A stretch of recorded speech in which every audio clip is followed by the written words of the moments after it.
Anda itu kan sedikit. Kalau ditantang untuk berdebat ya, tidak ada yang mau. Cobalah, saya tantang nih. Habis saya ngomong gini, siapa yang berani membantah dalil-dalil ini tadi? Siapa? Coba saya tanya, siapa sih yang suka ngajak-ngajak ke khilafah itu? Sistemnya seperti apa? Saya mau ikut kalau ada. Kalau katakan radikal, seakan-akan kita menuduh orang Islam radikal. Tidak. Orang Islam justru tidak radikal di Indonesia ini. Ada seorang tokoh ini, baru kemarin bilang nih, umat Islam tersinggung karena pemerintah menuduh orang Islam radikal. Pemerintah yang mana yang nuduh? Pak, di negara Islam itu tidak ada korupsi. Lah, di Saudi Arabia korupsinya banyak. Itu pangeran-pangerannya baru ditangkap.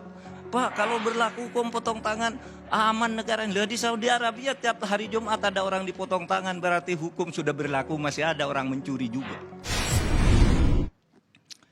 Kemarin saya Jumatan, hari Jumat pertama di Masjid Kementerian Pertahanan. Keluar dari masjid kepada wartawan yang sudah mengerubungi saya bilang, enak nih ceramah di masjid bagus. Kemenhan, ceramahnya sejuk, bicara soal pendidikan bagi anak-anak untuk mengantar masa depannya. Jadi kalau berceramah di masjid itu ya seperti itu, menyejukkan dan tidak mengadu domba. Tidak suka mengkafir-kafirkan orang hanya karena perbedaan pendapat. Nah, itu yang saya katakan. Dan berita itu benar sih, seperti disiarkan oleh TV-TV. Tapi kemudian kan memang ada rombongan-rombongan hoax itu yang selalu membuat berita itu dipelintir. Bahkan ada yang datang ke saya, katanya akan mengadukan sebuah situs, minta izin saya karena telah memelintir pernyataan saya itu, yaitu satu situs namanya kalau tidak salah Law and Justice. Situs itu menulis begini, Mahfud MD melarang orang mengatakan kafir di masjid. Itu berita yang menyesatkan karena saya tidak pernah melarang orang mengatakan kafir di masjid. Saya bilang jangan takfiri. Takfiri itu suka mengkafirkan orang yang berbeda. Kalau misalnya orang tidak pakai cadar dibilang kafir. Orang kalau tidak begini dibilang kafir. Kalau tidak ikut sistem ini dibilang kafir. Padahal pendapat itu banyak. Jadi saya katakan jangan takfiri. Kalau soal kafir saya sendiri sehari minimal 10 kali menyebut kafir. Minimal 10 kali. Kenapa dilarang menyebut kafir? Orang kafir itu memang ada di ayat Al-Quran. Misalnya di mana? Saya setiap hari Bang Karni membaca surat Al-Kahfi, surat Yasin, dan surat Al-Waqiah, dan surat Al-Kafirun. Itu semua ada kata kafirnya.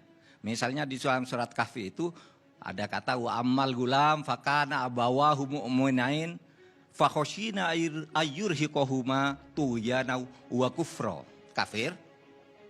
Saya katakan itu, siapa yang melarang orang bilang kafir? Ada lagi wa arudna jahannama yaumaidzil kafirin ardo. Kafir. Ada lagi islauhal yauma bima kuntum takfurun di surat Yasin. Qul ya ayyuhal kafirun. Surat Al-Kafirun. Jadi bilang kafir itu boleh, itu fakta. Tetapi jangan menuduh orang lain kafir. Dan jangan memusuhi orang yang menurut agama kita itu kafir. Mereka punya agama sendiri. Sehingga kalau dibalikkan kita yang kafir menurut agama mereka. Nah, itu maksud saya, jangan suka mengkafirkan orang. Nah, ini yang membelok-belokkan berita begitu, itu kemudian dikembangkan oleh rombongan-rombongan medsos yang sebenarnya pengikutnya hanya beberapa ekor aja gitu. Mengembangkan itu seakan-akan gawat, Mahfud MD melarang bilang kafir. Nah, saya bilang kafir, sekarang aja saya mau bilang kafir. Bahwa kafir itu banyak gitu.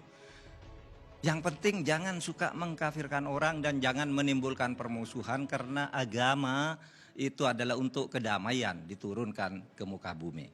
Itu visi, bagian dari visi pemerintahan tentang hubungan agama dan negara dan Al-Quran. Saya punya keyakinan bilang kafir itu boleh, tapi jangan mengkafir-kafirkan orang hanya karena memilih jalan atau memilih faham bahwa misalnya sistem kenegaraan di Indonesia ini adalah sistem yang sudah sesuai dengan syar'i. Lalu bilang begitu dibilang kafir. Mari saya jelaskan sekarang. Di dalam Islam ya, ada ajaran tentang khilafah. Ada, saya nanti bacakan dalil-dalil. Tapi tidak ada di dalam Islam itu ajaran tentang sistem khilafah. Paham? Baik, saya bacakan nih dalilnya. Kata-kata istilah yang dipakai di dalam Islam tentang khilafah atau yang disamakan dengan khilafah, misalnya Qulillahumma malikul mulk. Al-mulk itu adalah organisasi kekuasaan juga salah satu artinya. Ada lagi waja'alnakum khulaif. Sayalah Allah yang menciptakan khalifah. Bukan khalifah, bukan khilafah, tapi khalifah. Artinya banyak macamnya. Sehingga sistemnya juga bisa beda. Alladzi lam yukhlaq mithluha fil bilad. Itu kota Iram yang ada di sebuah negeri di kaum Ad, itu ada kota namanya, di mana tidak ada kota yang seperti negeri Iram itu. Kota Iram itu juga khilafah, pemerintahan artinya. Satu organisasi manusia yang dipimpin oleh pemerintah. Ada kata wahadal baladil amin, ada kata al-balad. Jadi khalifah itu, khilafah itu di dalam khazanah Islam ada. Tetapi tidak ada sistem pemerintahan di dalam Islam itu. Sistemnya bebas berdasar pilihan sendiri, sehingga negara kita, negara Republik Indonesia ini, sistem pemerintahannya sudah sesuai dengan Islam. Karena Islam tidak mengajarkan sistem. Coba saya tanya, siapa sih yang suka ngajak-ngajak ke khilafah itu? Sistemnya seperti apa? Saya mau ikut kalau ada. Sekarang saya jadi Menko Polhukam. Kalau ada yang punya dalil Al-Quran dan hadis bahwa sistem pemerintahan itu ada menurut Islam, saya ikut dan saya akan mengkampanyekannya. Tapi percayalah, itu tidak ada sistem itu. Sistem itu bebas. Tidak ada yang dicontohkan oleh Al-Quran, tidak ada yang dicontohkan oleh Nabi. Oke, negara khilafah itu. Lalu ada yang begini, Bang Karni. Ada Pak Mahfud, Nabi itu kan mendirikan negara juga. Itu contohnya. Tidak bisa kita mendirikan negara seperti Nabi. Tidak bisa. Karena sekarang tidak ada Nabi lagi. Coba, Nabi itu mempunyai 3 kekuasaan. Legislatif, eksekutif, yudikatif itu ada di tangan Nabi. Nabi yang membuat hukum karena dia mendapat wahyu dari Allah. Kalau sekarang siapa membuat hukum? Tidak ada Nabi. Ya kan? Tidak ada lembaga yudikatif zaman Nabi. Tidak ada pemilu di zaman Nabi. Tidak ada menteri di zaman Nabi. Nabi pegang legislatif, eksekutif, yudikatif. Apakah kita akan ikut negara seperti itu? Pasti dilarang oleh Nabi juga, karena tidak ada Nabi. Maka cara membuat hukum itu di zaman sesudah tidak ada Nabi, macam-macam. Ada yang pakai Darun Nadwa, Dewan Perwakilan Rakyat seperti kita. Seperti Mesir, Maroko. Ada yang pakai Darul Ifta. Darul Ifta itu artinya fatwa ulama. Ada yang pakai pemilu pemerintahnya, ada yang sistem presidensial, ada sistem parlementer. Beda-beda dan itu benar semua. Tidak yang salah. Oleh sebab itu jangan nyalah-nyalahkan bahwa wah, yang di Indonesia itu kafir, tidak ikut, saya tidak bisa. Kalau ada, datang ke saya atau saya diundang. Bertaruh kalau ketemu, ada.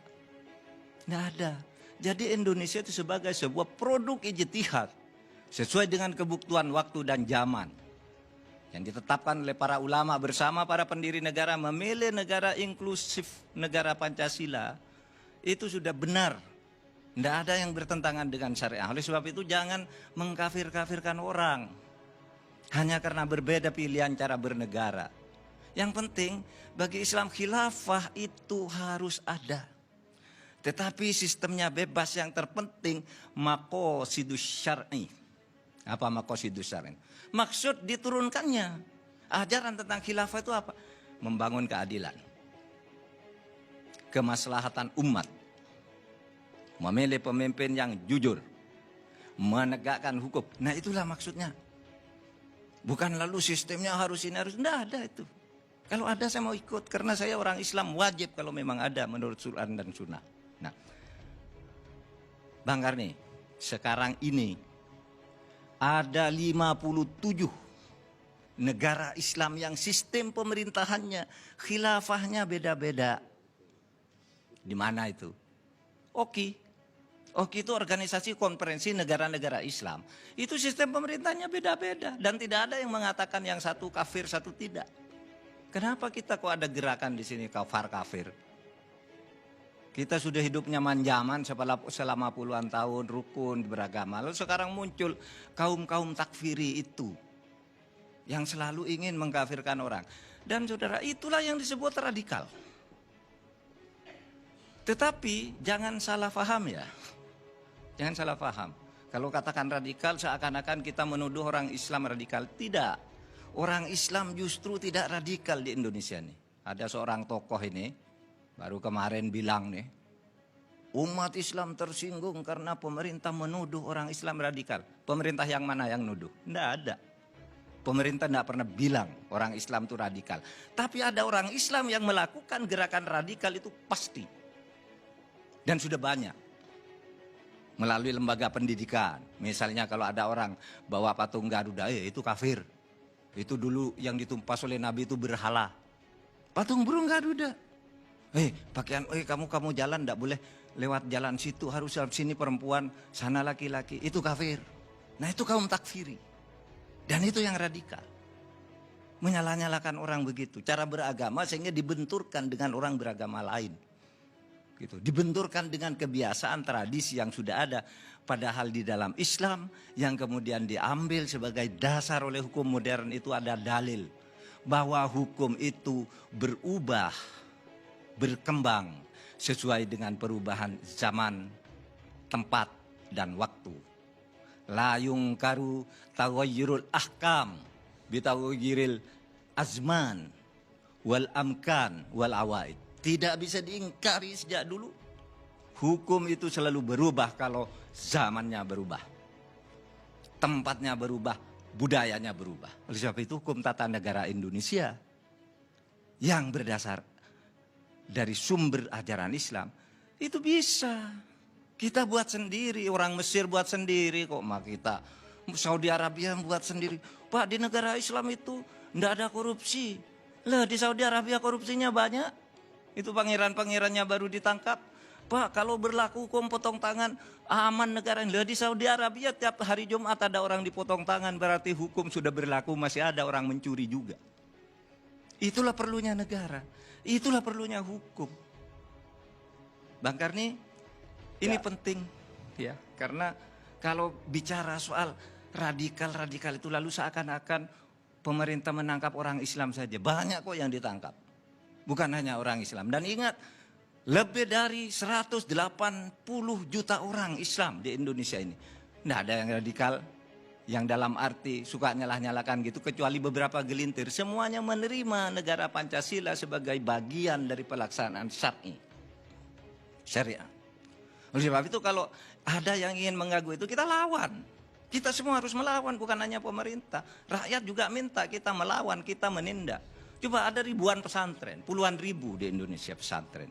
Tidak ada yang mengkafir-kafirkan gitu. Kan saya ini anak pesantren. Sejak kecil dilarang mengkafir-kafirkan orang. Tapi saya diperintahkan melaksanakan ajaran agama dengan benar. Nah, itu. Yang penting negara ini aman. Secara syariah apa? Ada satu ungkapan dari Ibnu Taimiyah. Untuk mengamankan negara ini dari kekacauan. Situna sanawat bila bisituna samawat bila imamin afdolu min lailatin bila imam. 60 tahun ya ada pemerintah. Meskipun dolim, meskipun tidak adil, itu jauh lebih baik daripada satu malam tidak ada pemerintah yang stabil, pemerintah yang eksis. Apa? Artinya negara ini harus dijaga, karena begitu Anda ngaco negara, seluruh rakyat akan menderita. Itu Ibnu Taimiyah mengatakan begitu. Imam Nawawi yang kuburannya dibom oleh orang ISIS pada 5 Februari 3 tahun lalu itu mengatakan begini, oh kamu orang Islam yang punya negara, jangan memerintah, jangan melawan pemerintah yang sah meskipun itu salah. Jangan berontak. Kritik silakan, tapi jangan Anda merontak lalu menyatakan ini harus jatuh di luar cara-cara yang sah. Karena apa? Karena kalau itu dilakukan akan menimbulkan kekacauan yang menyesarakan rakyat. Menyengsarakan rakyat itu, saya ulangi ya biar tidak diketahui. Menyengsarakan rakyat itu melanggar prinsip syariah. Itu. Jadi jangan sembarang menuding lalu biar hoax kemana-mana. Seakan-akan kita ini menuduh orang Islam radikal. Justru karena orang Islam tidak radikal kita bela yang banyak ini. Dan negara ini sudah benar.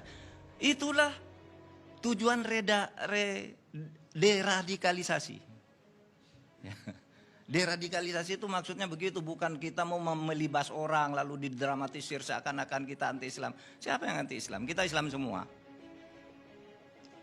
Maksud saya, Anda yang selalu mengkritik itu Islam, yang selalu membuat di medsos hit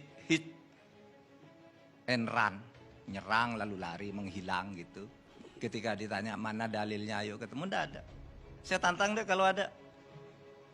Datang ke saya atau saya diundang, saya datangi. Kalau benar Anda menemukan satu sistem yang diajarkan secara persis oleh Al-Quran, Al-Hadis tentang khilafah, saya jadi pengikutnya. Saya akan mengkampanyekannya. Tapi pasti itu tidak ada, karena saya sudah berkeliling pesantren, berkeliling perguruan tinggi. Saya tanya mana sih dalilnya? Tidak ada. Benar kan kita memilih negara berdasar ijtihad kita sendiri? Benar. Tapi sudah dengar ceramah begitu, nanti di luar bikin lagi karena memang manas-manasi. Ada tadi yang juga menyatakan begini, Pak Menko, ini di Indonesia banyak atau ada gerakan radikal. Kenapa organisasinya, kenapa organisasinya Hizbut Tahrir Indonesia itu sudah dibubarkan? Kok gerakannya masih ada? Kok tidak ditangkap seperti PKI? Organisasinya dibubarkan, orangnya ditangkap, diadili. Oke, saya bilang. Itu buktinya bahwa pemerintah sekarang itu baik. Karena yang dibubarkan HTI itu adalah dari sudut hukum administrasi. Bukan dari sudut hukum pidana. Kalau hukum pidana ditangkapi satu-satu dia. Tapi kita milih administrasinya, organisasinya dibubarkan. Seperti kita membubarkan perusahaan yang membakar hutan. Tidak apa-apa. Kok dibubarkan belum diadili? Di dalam hukum administrasi, tindakan hukum itu diambil sebelum ke pengadilan. Bisa. Kita membubarkan banyak kok perusahaan. Kalau di dalam hukum pidana, dibawa pengadilan dulu baru dihukum. Kalau di hukum administrasi, bubarkan dulu. Baru kalau tidak terima, gugat ke pengadilan. Nah, sudah gugat kan ke pengadilan. Kalah juga. Itu cara berpikir agar negara ini aman. Bukan kita sama sekali tidak benci pada orang siapapun, tapi pada idenya yang menyesatkan orang. Nah itu yang kita lawan. Ini negara, saya katakan, Indonesia ini bukan negara Islam, tetapi negeri Islami. Beda negara Islam dan negeri Islami. Apa? Kalau Islami itu kata sifat. Kata sifat itu apa? Tidak usah bernama Islam tapi perilakunya Islami. Kejujuran, orang rajin beribadah, orang toleran terhadap yang lain. Itu Islami, tidak harus menyebut negara Islam. Tidak harus menyatakan memberlakukan hukum Islam. Substansi hukum Islamnya itu dilaksanakan. Al-ibratu fil Islam bil jauhar, la bil madhar. Patokan dasar dalam perjuangan Islam itu substansinya, bukan simbol-simbolnya, bukan namanya, bukan benderanya. Ada lagi yang bilang, Pak Mahfud itu anti bendera tauhid. Saya punya bendera tauhid banyak macam-macam. Tidak pernah saya melarang bendera tauhid. Tetapi bendera tauhid yang disalahgunakan untuk menekan orang lain, untuk menjelekkan orang lain, itu yang saya lawan. Begitulah. Baik, Pak Mahfud. Saya aja Nah, sebab itu, Pak Mahfud, Bang Karni, kalau tidak ada pertanyaan, saya mau tanya satu. saya kira itu saja. Saya mau tanya Islam satu. yang tumbuh di Indonesia adalah Islam yang damai, dan itu Islam yang sebenarnya. Ada lagi Bang Karni? Ada pertanyaan satu. Tadi Pak Mahfud bilang bahwa orang-orang yang radikal itu atau takfirin itu hanya segelintir di Indonesia. Tapi pernyataan dari para pejabat di pemerintahan selama ini seolah-olah itu udah besar sekali orang-orang radikal tersebut. Yang benar itu yang mana, Pak? Dan apalagi menjadi program 5 tahun dari pemerintah. Oke. Segelintir dari penduduk Indonesia. Segelintir dari penduduk Indonesia dari yang 267 juta. Itu kan sedikit. Taruhlah ada 3%. Sedikit, tetapi itu harus diperangi karena mereka ini kalau tidak dilawan, ini akan menyebarkan virus-virus jahat kepada anak-anak sekolah. Sekarang anak sekolah itu ada loh, yang pulang sekolah, perempuan, putri, kelas 5 gitu, ada temannya laki-laki, tidak mau keluar. Katanya bukan muhrim, padahal masih kecil. Sudah bicara muhrim, dilarang oleh agama. Ketemu laki-laki yang bukan muhrim. Anak kecil diajari begitu, masih kelas 5 SD. Nah, katanya kalau saya tidak melakukan itu, saya kafir. Itu namanya takfiri. Dan itu, oleh sebab itu radikalisasi, deradikalisasi itu harus dilakukan meskipun hanya segelintir. Segelintir itu dalam arti begini, cobalah. Saya katakan, Anda itu kan sedikit. Kalau ditantang untuk berdebat ya, tidak ada yang mau, cobalah saya tantang nih. Habis saya ngomong gini, siapa yang berani membantah dalil-dalil ini tadi? Siapa? Paling besok bikin medsos dengan cara kampungan, lalu memfitnah Mahfud anti-Islam gitu. Tidak bisa, justru saya ini Islam. Makanya saya membela orang Islam yang banyak. Gitu.